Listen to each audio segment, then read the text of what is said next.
কিছু করলে ভালো। বুথের চারপাশে কমিশনের লক্ষণ রেখা নিয়ে মন্তব্য শুভেন্দুর। শেষ মুহূর্তের প্রচারে আজ নন্দীগ্রামের বিভিন্ন এলাকায় কর্মসূচিতে রয়েছেন শুভেন্দু অধিকারী। নন্দীগ্রামের আমদাবাদ, ভেকুটিয়া বিভিন্ন জায়গায় প্রচার চালান শুভেন্দু। সভামঞ্চ থেকে শুভেন্দু বলেন, নন্দীগ্রামে হেরে যাওয়ার পর মুখ্যমন্ত্রী জলের পাইপ পাততে দেননি, যাতে নন্দীগ্রামের মানুষ জল না পায়।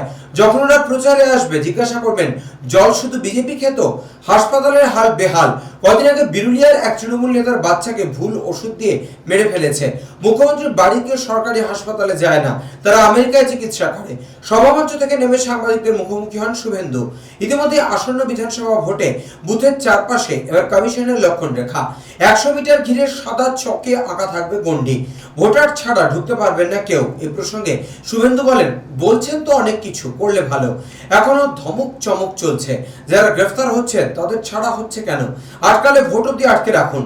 লোকসভায় মহিলা সংরক্ষণ সংশোধনের বিল খারিজ হতেই মমতাকে শুভেচ্ছা বার্তা স্থানীয়ার।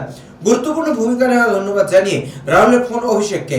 শুভেন্দু বলেন, তৃণমূলের আসল স্বরূপ প্রকাশিত হয়েছে, মহিলা বিরোধী ইন্ডি জোট। নন্দীগ্রাম থেকে সৌম্যজিৎ চট্টোপাধ্যায় রিপোর্ট, চ্যানেল 24/7।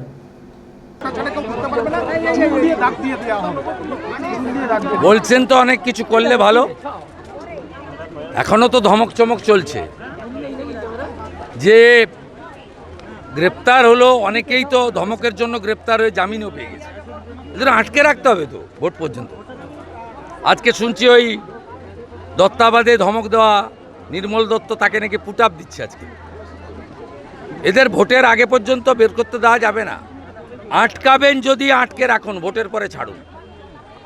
দৃষ্টান্তমূলক শাস্তি চাই, কাগজপত্রের শাস্তি দিয়ে তো কোনো লাভ নেই। মহিলা সংরক্ষণ বিল